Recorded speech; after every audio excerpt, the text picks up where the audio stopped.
Hey guys, we're back. Thank you for joining in with Unorthodox Thoughts. We are on week 2 of February, and we're going through our totally unorthodox devotional planner. The link will be in the bio if you're interested in following along. We are talking about faith this month, and we are really focusing on the Christian women biblical boss leaders that people don't usually highlight. This month, talking about Deborah and talking about faith. This week, we really want to focus on how do we increase our faith and how do we strengthen the faith that God is looking for in us. What do you say, Dr. Lil? Yeah, how do I increase my faith? That sounds like a complicated question, but it's actually quite simple. And we're gonna look at 2 Peter's 1:5-8, and it goes, so devote yourselves to lavishly supplementing your faith with goodness. So we have one thing, goodness, and to goodness add understanding, and to understanding add the strength of self-control, and to self-control add patient endurance, and to patient endurance add godliness, and to godliness add mercy toward your brothers and sisters. Doesn't sound so simple anymore.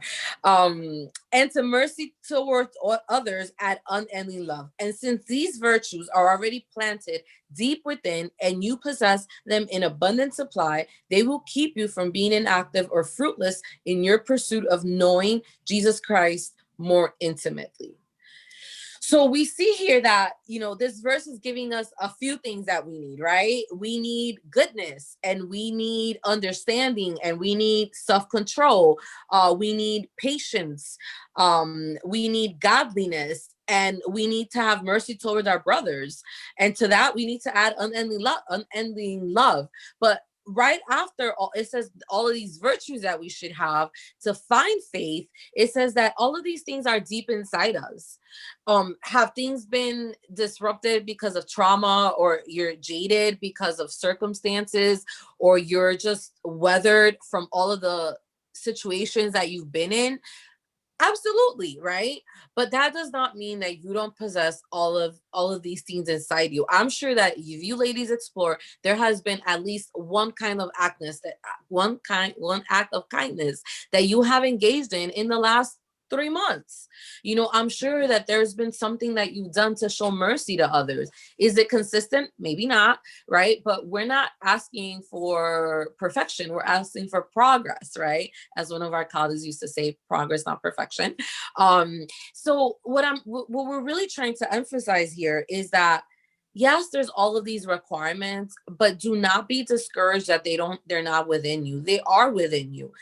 And they might be obscured right now, or you might be going through trials and tribulations that really don't allow you to tap into those things, but that's okay. It just says to have this faith and to, move in it, and all of these other things will come into surface. I think last week we talked about the actions that we take: prayer, meditation, worship.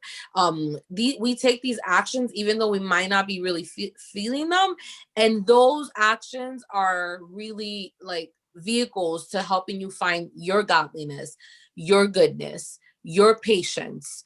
There's no way that you can have a relationship with God and not develop patience at some point, right? Because God will train you in that. You're gonna learn. There's not a way that you can have a relationship with God and be in prayer and be in a daily state of thinking about him and his goodness that will not provoke you to have mercy on others, right? I can remember this time, Tiff, I don't know if you remember, there was this we had a contract with a provider, and he owed us money, right? And we were trying to do our collections and all of this stuff, and you know what? He was like, he just didn't have it. He didn't have it, right? And and God like spoke clearly to Tiffany and said, listen, y'all just need to stop messing with this guy and just forgive him for his debt. You got to back it up, baby. You didn't tell him how I ran right into the vehicle and ran up on the guy and told him to run that check first. I was like, sir, I know you got money from us, so do we. Run that check. And the man ducked and dodged us and literally ran through the streets from us for weeks until God finally said, bless him and let it go. Right. Yeah. And we had no money at that time. This is before business was what it was today. We were dead broke. We had just come off a bad contract. We needed that check. And God said, Let it go. And you know what? That was God provoked us to have an act of mercy with a colleague, with a peer, and you know. But that mercy was also that faith. Because when we Mhm. just demonstrated that mercy, right, we had to take faith to say that God was going to take care of that bill. We were broke at that moment. We had just came off a bad contract and were reeling from that. And we knew that this guy could pay our mortgage for that month and our children could eat. It was literally down to that, wire. And it was Mhm. about faith. God said, demonstrate mercy and have faith in me. We had to ensure that we were being nice to this man who owed us money and was trying our face in the streets, plus honor God and saying that he was somehow, honest to God, I couldn't tell y'all how we got the bills paid that month, but I know we standing today. Hallelujah. So we, Not once oh, have the bills gone unpaid, right? amen.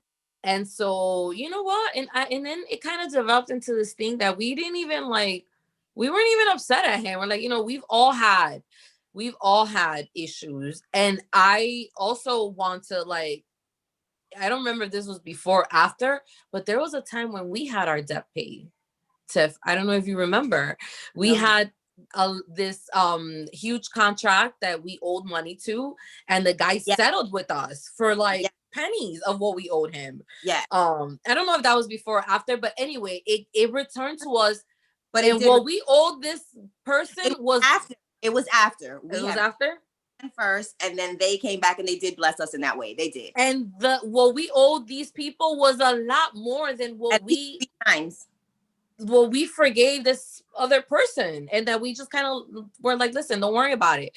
And so I don't know, for me it's those experiences that keep me very humbled, that seeking God is sort of this roller coaster, but there are times when you're just like, OMG, like I cannot believe that we've had this debt, that was forgiven or settled for pennies, fractions of what we owed. And that's just a constant reminder of the good things and the mercy that God has on us, and why God calls us certain times to do things that we feel uncomfortable with. And the perception that God gives us, right? Because it's easy to look at it and say, oh, that same year we lost 100K in a contract God told us to take. This guy owed us money, and he was one of the 5 people we forgave and wrote off their accounts that year.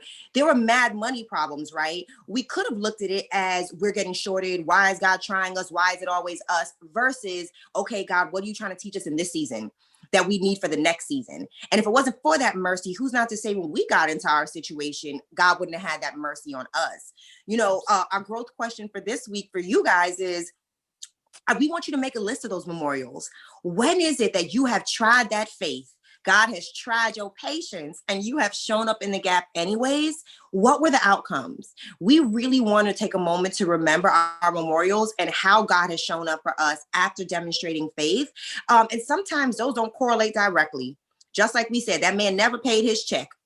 And there were a lot more like him, right? But there were a lot more resources that came later on that we believe God bestowed upon us because of the faith we've shown in other seasons. What is your guys' story, right? We implore you to really dig deep this week and really think to yourself, when have I been challenged to increase faith? And how did that work out? And if you haven't been challenged to increase faith, I promise you it's because you just blocked that out. And that's not the way God works. He is challenging you. Ask him to show you how you can show up in faith this month and in this season. Absolutely. And sit around for the ride and to see the marvelous things that God does with that faith. And how he multiplies and takes care of us and protects us.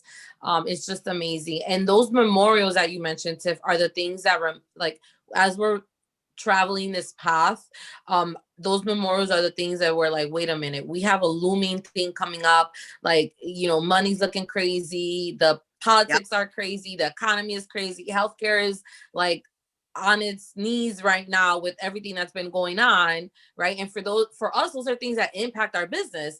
And yet we have proof of a number of memorials, a number of situations where God has provided, where God has come through, where miracles happen. And so that gives us more power, more energy, more strength to believe for the next thing, right?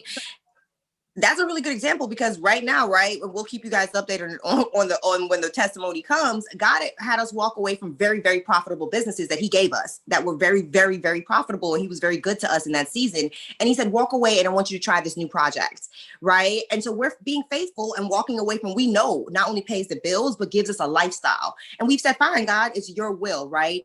So we plan on coming back to y'all, right, in the future and saying, we tried this other project and look what God did here. And because of this faith, because we know if God called us to it, he will call us and bring us right on through it. Absolutely. Absolutely. So encourage you ladies to take this dive with us and explore the possibilities of what God has for your life, for your family, the purpose that God has in your life, and really how you can also be a boss woman of God, in every sense of that word. In every sense of the word.